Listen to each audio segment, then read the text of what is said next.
আমাদের এই পুরাতন ভবনটি 1961 সালে প্রতিষ্ঠিত হয়েছিল, যা আজ নদী ভবনের কারণে তলিয়ে যাচ্ছে। এই কক্ষটিতে আমাদের নামাজের কক্ষ এবং লাইব্রেরি ও একটি বিজ্ঞান বিভাগের ছাত্রদের জন্য একটি কক্ষ ছিল, তাও আজ নদীর গর্ভের কারণে ভাসিয়ে তলিয়ে যাচ্ছে। এই সমস্যা সমাধানের জন্য আমি প্রশাসনের কাছে সুদৃষ্টি কামনা করছি।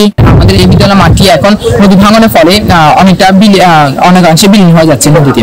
আমরা এখানে ছোট থেকে খেলাধুলা করে বড় হয়েছি, এখানে এখন আমাদের খেলাধুলা করতে অনেকটা কষ্ট হয়। এই যে ভবনটি অলরেডি ভেঙে কিছু অংশ নদীর গর্ভে বিলীন হয়ে গেছে। এটি 2016 সালে রহিমুল্লাহ চৌধুরী সাহেবের দুই সন্তান তারেক মাহতাব রহিম এবং জাবেদ সালাম রহিমের নিজস্ব ব্যক্তিগত অর্থায়নে সারা ভবনটি নির্মিত হয়েছিল। কিন্তু দুঃখজনক বিষয় হচ্ছে নদীর অতিরিক্ত স্রোতের কারণে মুসাফির ক্লোজারের যে গেটটি ভেঙে গিয়েছিল, বাঁধটি, সেই বাঁধের অতিরিক্ত পানি কাটাখালী নদীতে প্রবহমান থাকা এবং দীর্ঘ সময় জোয়ার ভাটার পানি থাকার কারণে মাটির ক্ষয়ক্ষরণ হয়ে এই নদীর গর্ভে আমাদের ভবনটি বিলীন হয়েছে। এবং ইতিপূর্বে শিক্ষার্থীরাও বলেছে আমাদের খেলার মাঠ এবং শহীদ মিনার বিলীন হচ্ছে।